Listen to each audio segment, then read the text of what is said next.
Hello, my name's Tanisha. This would be testimony 9, and I guess this one is about basketball. When I first picked up the basketball, I guess it was love, love at first sight. Um, the Lord had taught me to smile. I don't know what age, I couldn't even remember. But I've been smiling since, even though life wasn't perfect or everything wasn't peachy cream or anything like that. He just taught me how to smile.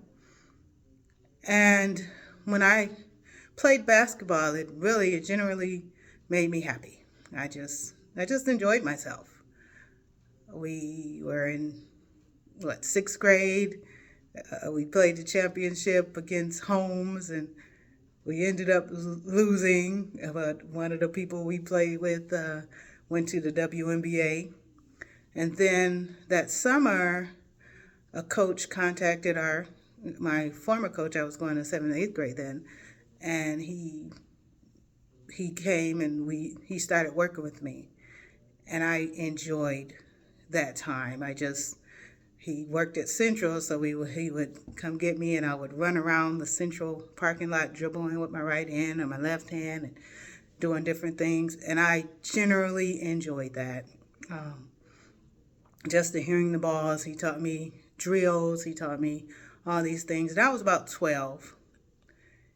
And he also, we had an AAU team, but it was for older kids. But so what he did is sometimes he started me over the older kids, which helped develop my confidence and everything like that. And I truly enjoyed the game. So going against the older kids, I really got better skills. And some of them went to went to college and things like that. So I got just for a short time, I got a lot of things. And then what happened is, we were staying with my uncle, and he made me stop playing basketball because he thought that was a punishment for me, which in turn it was, because I had some years of depression. Um, it was like functional depression, and I learned that when I was an adult what that meant. But it was depression nonetheless. It was because I there's nothing I didn't do before, but because we got caught stealing. We always did. They just had a new person that didn't know us. So we got caught stealing, and I guess he thought it was going to be a punishment for me, which, like I said, in turn it was. Lowered my confidence and everything like that. I didn't play in 7th and 8th grade. And then in high school, I was going to go to Northern, I was going to go to Central. Um, these are Flint schools. They wanted me to go to different schools that had the best programs, math and science at Northern, language arts and stuff at Central. And then I guess they got a letter that I was accepted into Southwestern, which I did not apply for. They must have did it. And, oh, you got it. I don't want to go to Southwestern. But they made me go to Southwestern because their kids went to Southwestern. And I told them, not them, because, yeah, they made me go to Southwestern. But I told my school people, and I said, I'm not going to 3 different schools. So since they made me go to Southwestern, I went to Southwestern and Northern. So I was a Southwesterner. So when it was basketball season, I went and tried out for JV. I didn't know. It was some people playing basketball, so I joined the team. But it was JV. And, of course, I enjoyed myself. And I played well because I enjoyed the game. It wasn't a task. It was just fun for me. And they called me Smiley because I'm smiling. I'm generally enjoying myself.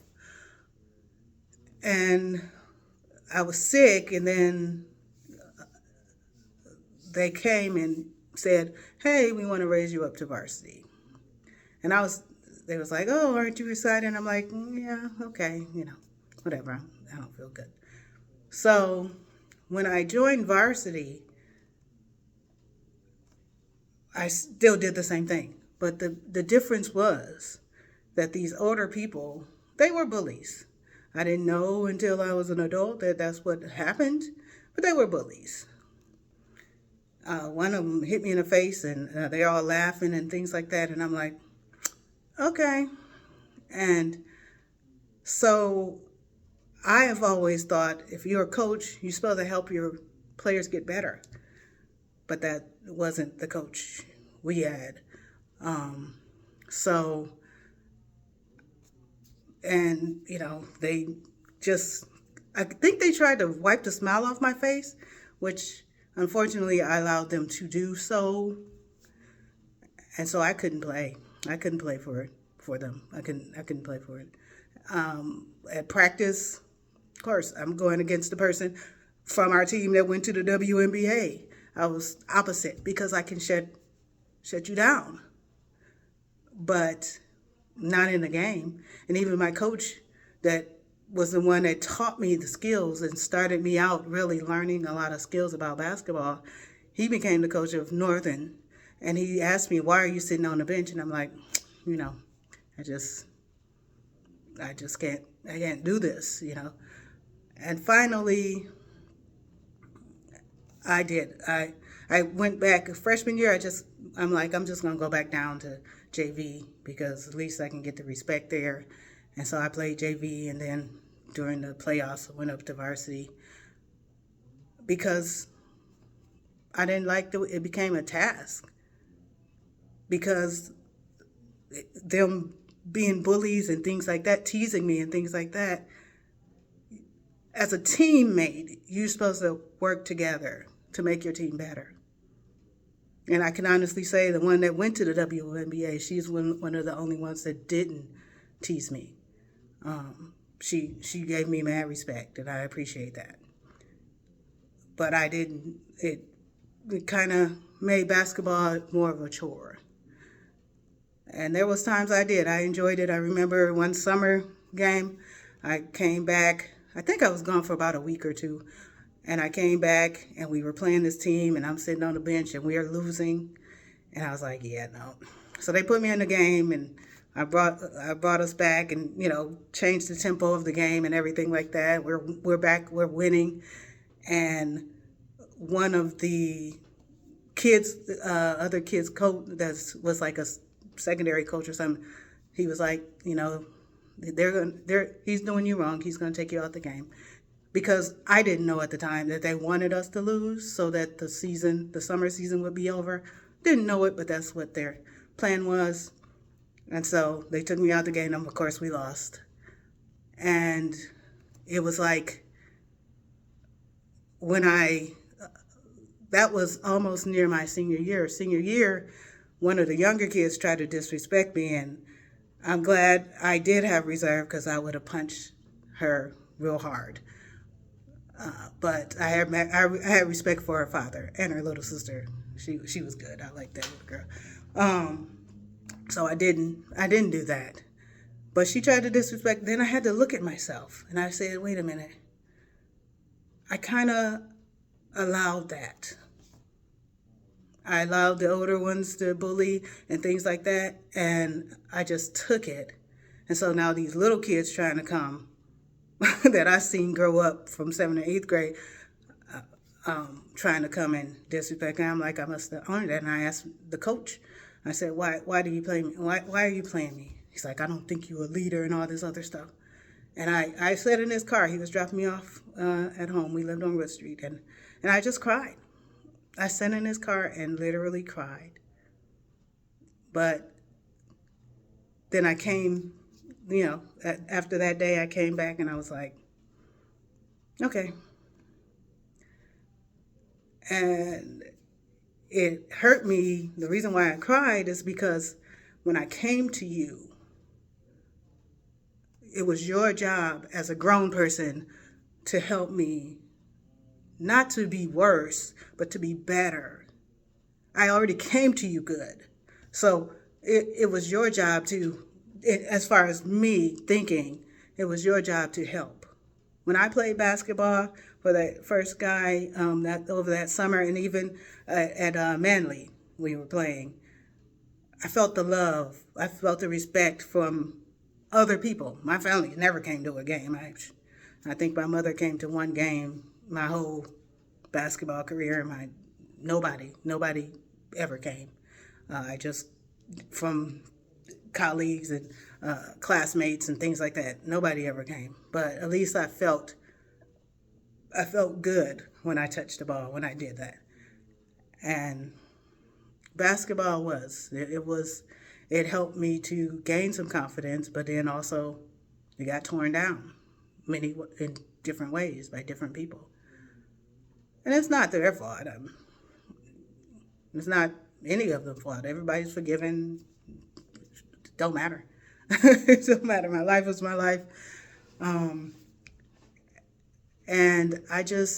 but basketball was a way that God helped me to smile.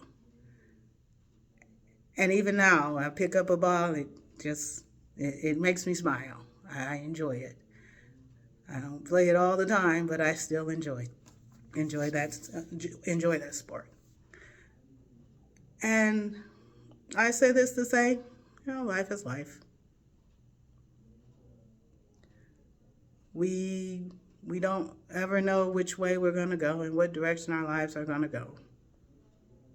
But in all the times, whichever direction we take, whether it's the highway, whether it's the street, whether it's the bumpy roads,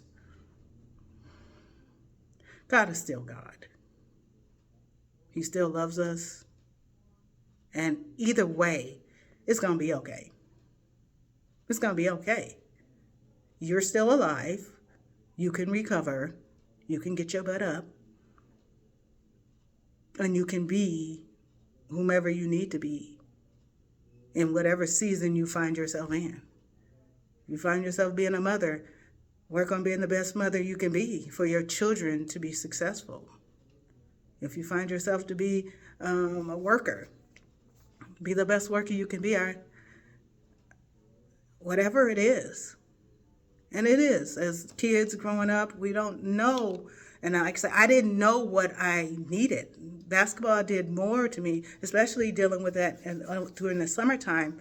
He'd call me and say, "Hey, you gonna come?" And I'm like, "Yeah, yeah, I'm gonna come." And he would just have me doing these drills and things, and I just enjoyed it. His mother was nice, and everything like that. So it was just, I felt love, but I didn't know what love was, so I couldn't tell you what that was at that time. But so a lot of stuff was tied to basketball for me. So it was a happy testimony because I enjoy basketball. I still enjoy basketball. I enjoy seeing kids playing sports in general, because if they're enjoying it, they tend to excel, not just at their sport, but in life. It feels good for them. It brings them up. Even watching my 9-year-old now, and soon the 5-year-old's got to get into something. But watching them do that, and then they're enjoying themselves and they're having a good time and they're feeling good. That's just the beginning. Only God knows what will come of that. So I will always say, earn your own throne. Thank you for watching. And if you find something that you enjoy, I'm not saying worship it, but I'm saying enjoy it. If you find something, and just do it. Thank God that He gave you the skill. Thank God that He gave you the opportunity to do what you enjoy. Have fun with life. Till next time.